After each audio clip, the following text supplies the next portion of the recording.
Okay, welcome back to episode 8. Time is certainly cracking on and we've got a lot of updates to get through, so let's get into it. So first up we've got the Edward BF109 III and from the Condor Legion boxing that I've been working on, and you should see now that we've got a bit of progress on the go here with the cowling all in. I've just finished this now. There was a little bit of sanding needed to be done.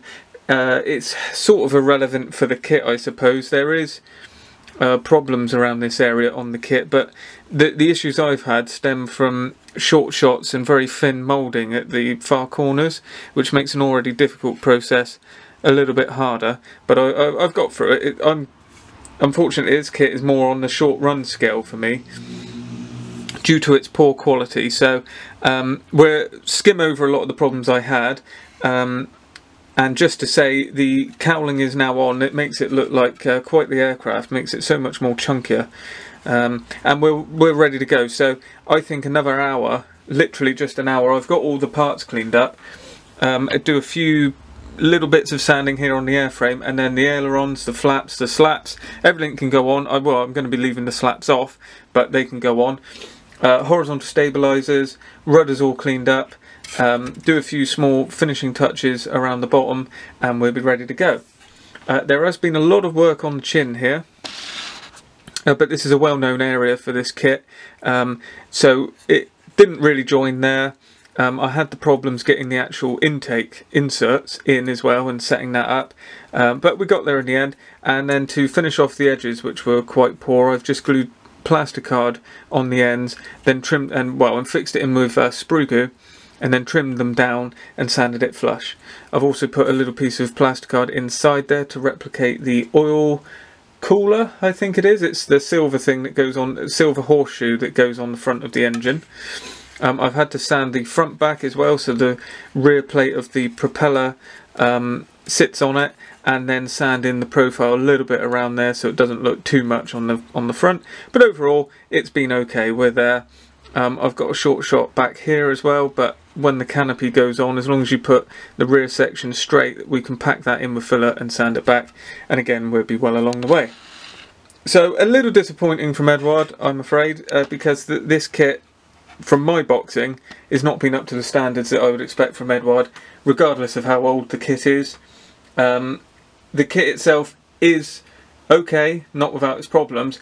My version is plagued with problems all over it. It's really poor moulding from a company like Edward. You wouldn't even really expect it from Airfix. You know, with the problem with Airfix, for instance, you get quite large short shot bits. We're not getting that problem. It's more about all over certain sections there is an issue somewhere, and even on the front here, this area was short shot, so we've got a sink mark there, and then it's not flush at the end here, so you've had to build it up. Not a problem taken as a single thing, but when you start adding it up to sort of 10, 12 problems, it starts to become a bit of an issue. So a little bit disappointed, but happy we're well on the way, and we'll be getting through this one before too long.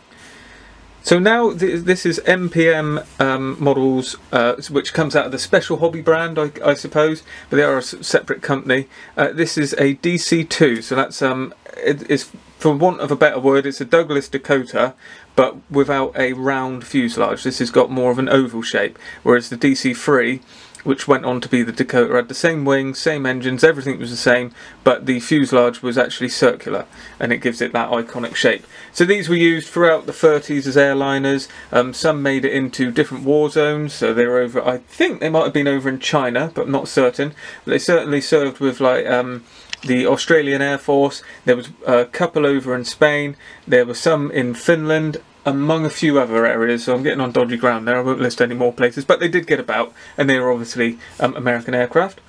Now this is cracked on quite well, thankfully. You saw last time I hadn't done any of this, and over the weekend I've managed to get the wings on pretty much lined up and joined up, sanded in these areas as well. This is one big plate here, so this joins there and then stops here, and then the wings come on the top and join into the side of the fuselage. You do, unfortunately, there's quite a lot of movement here, so it's a bit of an issue, because the only areas where this fuselage touches this back plate at the very rear here and at the very front, so you've got all this gap, which does mean you get a little bit of play here and there, which means you can get a bit of splitting in the seam. I'm aware of that, so I haven't been getting that, but you need to be careful.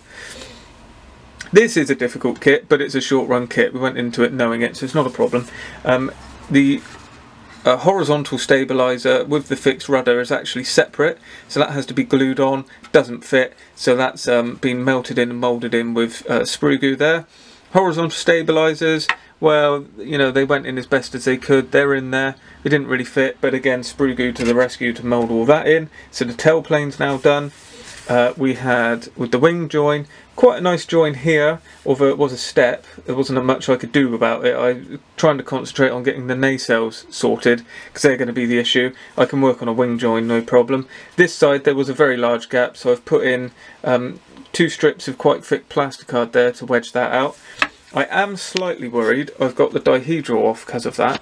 I feel like I've pushed this wing tip down a little bit.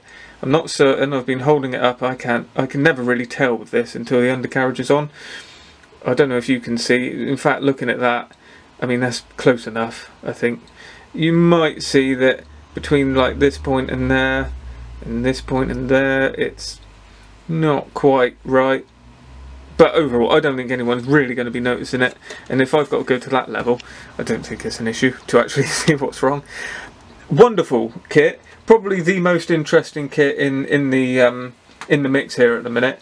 I'm sure a lot of you are going to like this. This is a full video build ticking on in the background.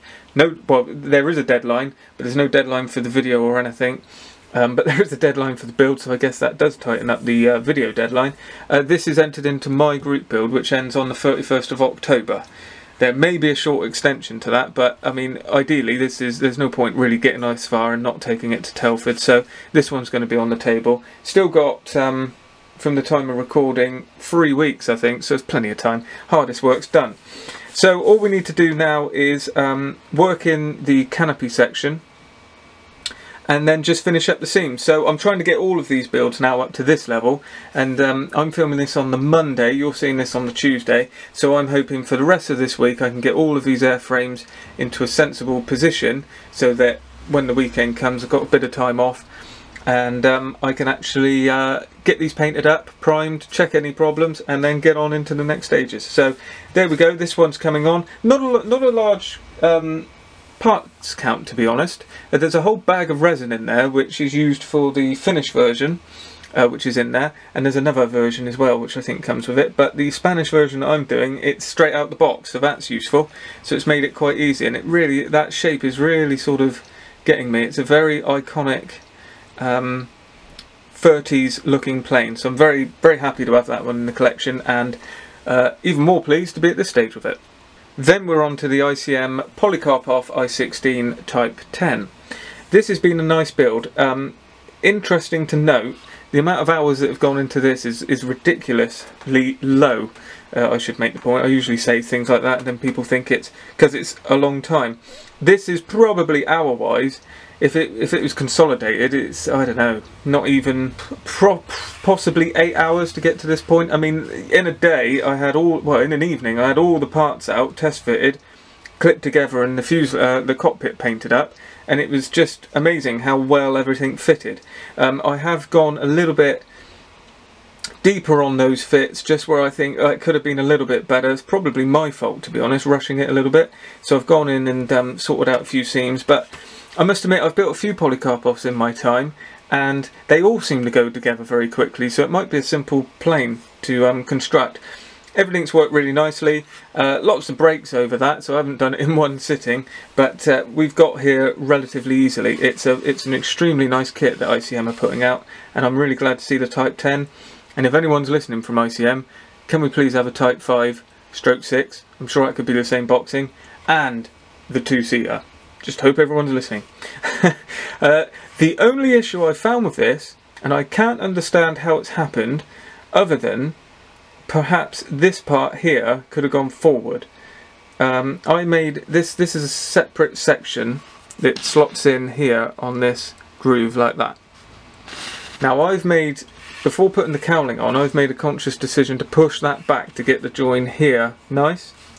But I'm starting to wonder now, looking at the cockpit where we've got a little bit of an overlap here, that I could have gone that way and then filled this, because I've actually got a very narrow, thin gap here.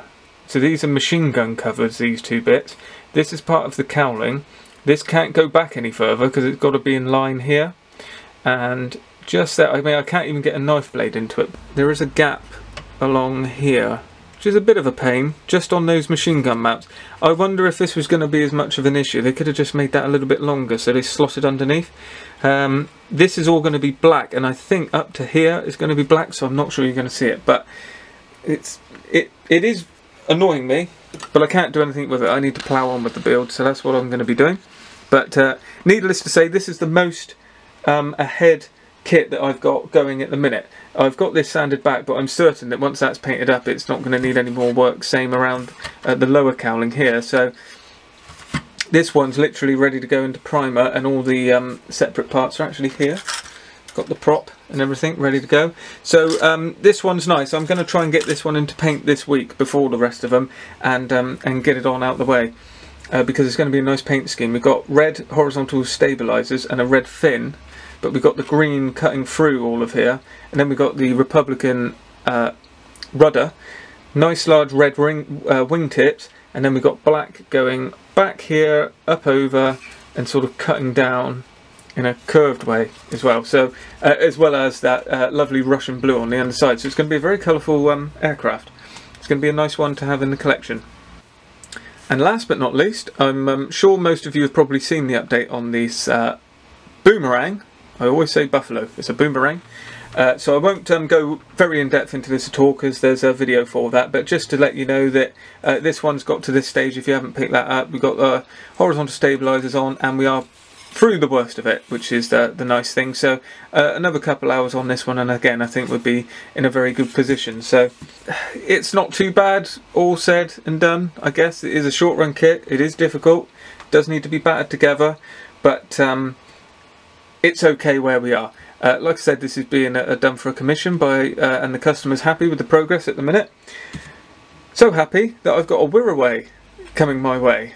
For those of you who don't know, it's this kit, a two-seater version, bit longer, different fuselage, maybe a longer wing, and more of the same. So we've got that one to look forward to later on, but again, that's not in my hands. A lot can change between then and now, but if I get hold of that kit, I'll be sure to share that along with this one, and we can work our way through that one as well.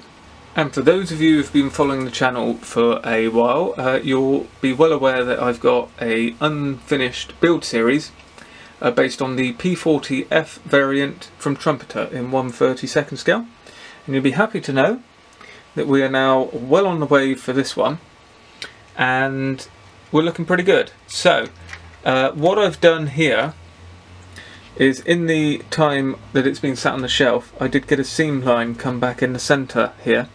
So I've sanded that back, sprayed it, built it back up with the right colour, and started with a touch of dust weathering, and also added the etched metal sights, which are hopefully showing up there.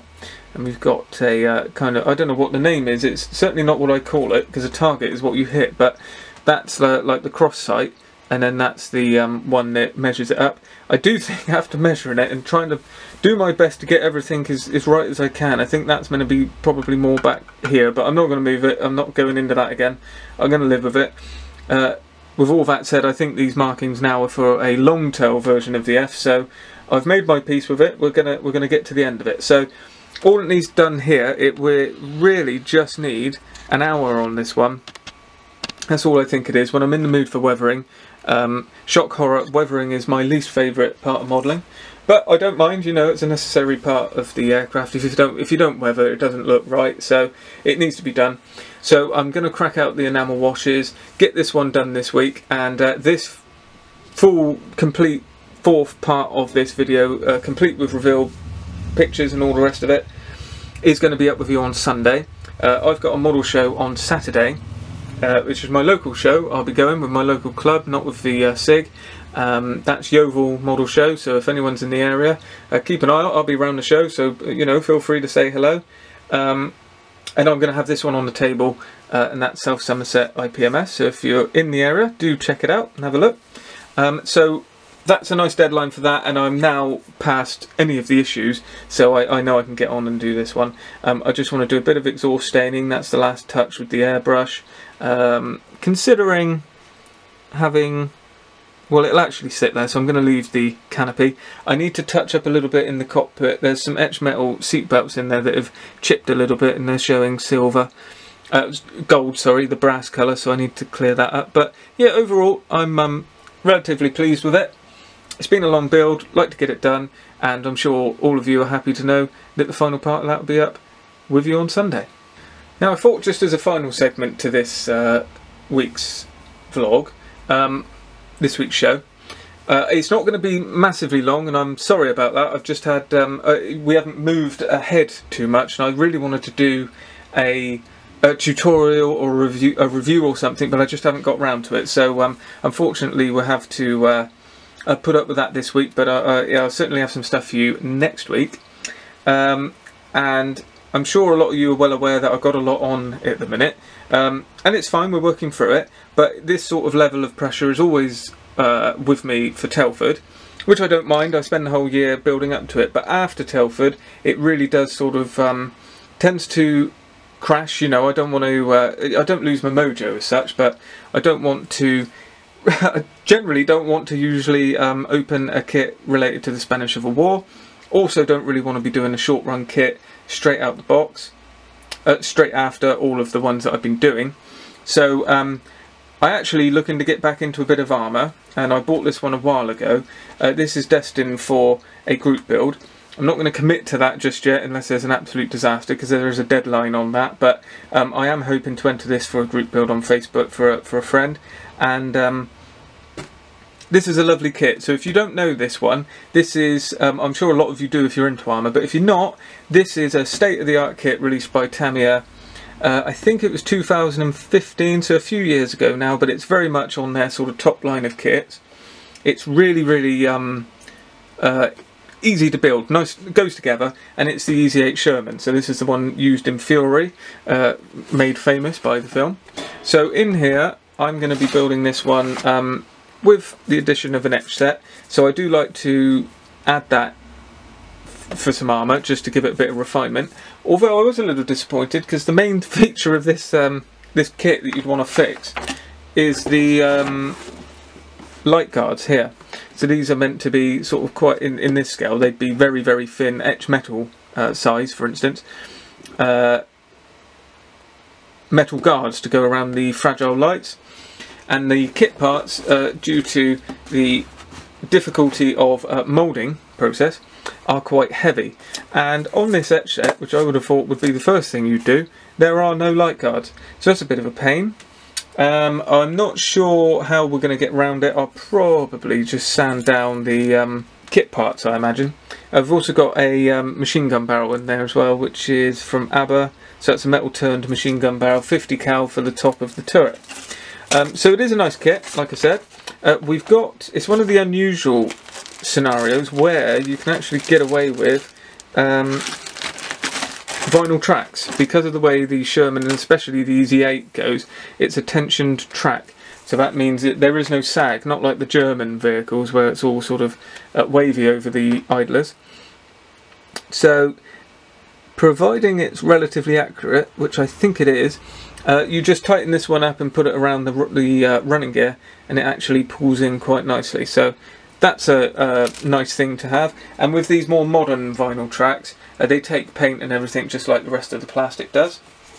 Just like regular plastic does, sorry. And there you can see, typical Tamiya, everything's individually bagged. It's really well done. Very, very, well, just very well done overall, to be honest. We've got a few amounts of decals. We do also have, which is one of the new features for the newer Tamiya kits, you get this sort of pull-out which has all this information on the vehicles, so whether it be a tank or an aircraft, they tend to have these in them. So this is the Japanese side, we've got the English side, and it runs through telling you all about how it was made. This is our English bit here, and it gives you call-outs for what each part actually is as well. and we've got the T66 track, so that's the type of track that was used on this. Now I'm hoping to actually add this to a diorama as well, so is straight after Telford I'm going to be focusing on this one, not building anything else, hopefully. Well, I've got a few commissions ticking on in the background, but that's a bit different. So yeah, I'll be doing this one just for me. I will be filming it, and I will be concentrating on this one. So if you're into armour, or if you're not, I'm hoping you'll be able to pick up quite a lot of interesting techniques out of this one.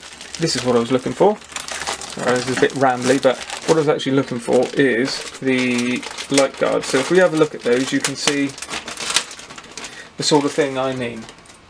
So this is the problem with the light guards that I was mentioning. They're just a little bit thick, and considering we got a photo etch for it, it would have been nice to have them included. It should have been simple, I imagine, to fashion, but nevertheless we could actually sand these down. So I'll be doing that. I'll just be thinning them down just a little bit.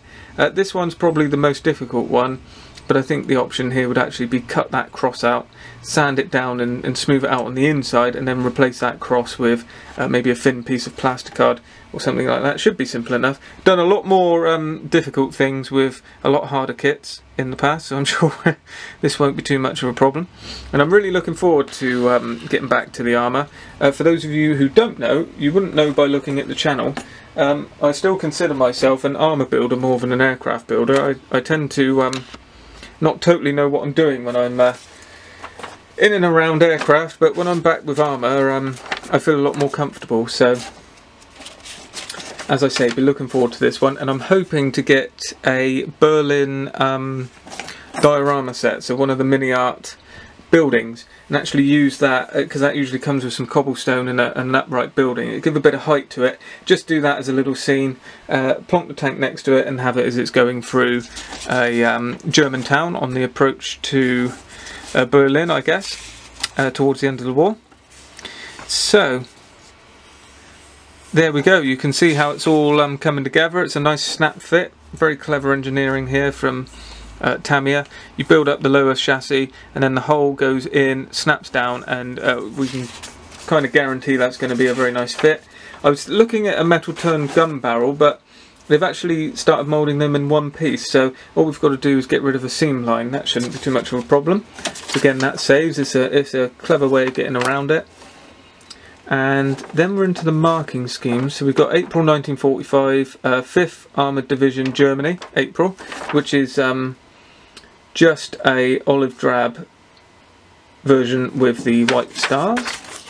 And then we've got one from Bastogne region in Belgium, January 1945. That's got a black American star on the turret and a white one on the hull. Now what I'm actually going to do, I think, is go for a one with the black camouflage, because that will add a bit of interest. I'll do a bit of research on that nearer the time, but hopefully you'll join along with me when this one gets started, and it'll be an interesting project. So there we go, that's this week's update. So this week you're going to get we're going to have a review of this one up. So this is something very different. I was actually keeping this in the background because I was hoping to sort of build it and then put it up as a unusual one just to drop in there, but I'm not going to be getting around to it for quite a while, so therefore I'd like to actually get this online, because I was before actually grabbing this kit from Hannon's, I was looking for pictures all over the place, so I couldn't find anything. So having a nice detail inbox review of this one up on YouTube, I think that would be very useful. If there's anyone like me looking for this, it'll be interesting. Not many of them around, just a word of warning, but nevertheless, you'll certainly like what you see. So we've got that coming up. I'll get that one ready for you on Thursday. We've got the P40 coming up on Sunday, and the rest of it will progress in whatever way I can manage as it goes. So plenty going on here on the bench as usual. It's a lot of work. It's getting there now, so just getting to that point where I'm thinking if I don't sort of progress, I'm going to slow down a little bit, so we can't do that for a show. So trying to plough on through when I've got the time. Not saying it's a grind yet, but it is. It's always the same up to Telford. Everyone gets it. You hear the traders talking about it. You've got people who are on YouTube who are getting excited and ready for it. I'm the same. I've got a table. I don't need these things on the table.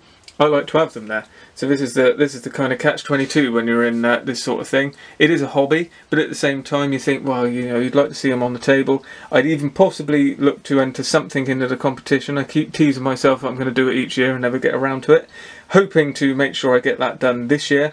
But I actually want to get the kit finished before I choose which one. It's not about winning as such. I just don't want to pick one and then that ends up being one that I've rushed, so I know I'm going to be disappointed with the actual kit, let alone putting it in the competition. So something a bit different there, and hopefully you're sticking with me, you're enjoying everything that's going on. Plenty going up this week, a lot more next week. We're rattling on, and it looks like we're going to run up to Telford with episode 10, if I'm right, is another 2 weeks. So I think that's going to be the week before Telford, which will work out perfectly. So I'll take you right the way up to the preparation of the show, and then episode 11 will be the last episode of the series to give you guys a break, myself a break, and the modelling community a break. We can calm it down a little bit. I'll have plenty of build videos up for each of these from that point onwards, so that'll be plenty of content for the channel running on through. I'll then take a small break and think about when I'm going to come back. I want to just time it so it's around Christmas, so I don't want to sort of come back too early or start so I'm putting up videos all over Christmas, so I'll be thinking about that.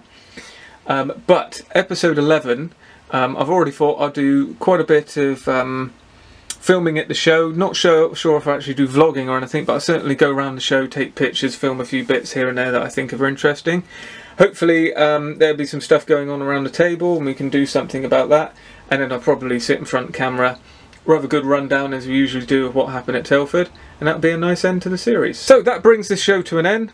Thanks for staying tuned, thanks for supporting the channel. We're over 6,000 subscribers now. I can't believe it, it's great, that's wonderful. You know, the more of you the merrier, so if you haven't already, consider subscribing to the channel. Give the video a like, it always helps with YouTube analytics and all that boring and complicated stuff. And I'll see you in the next video.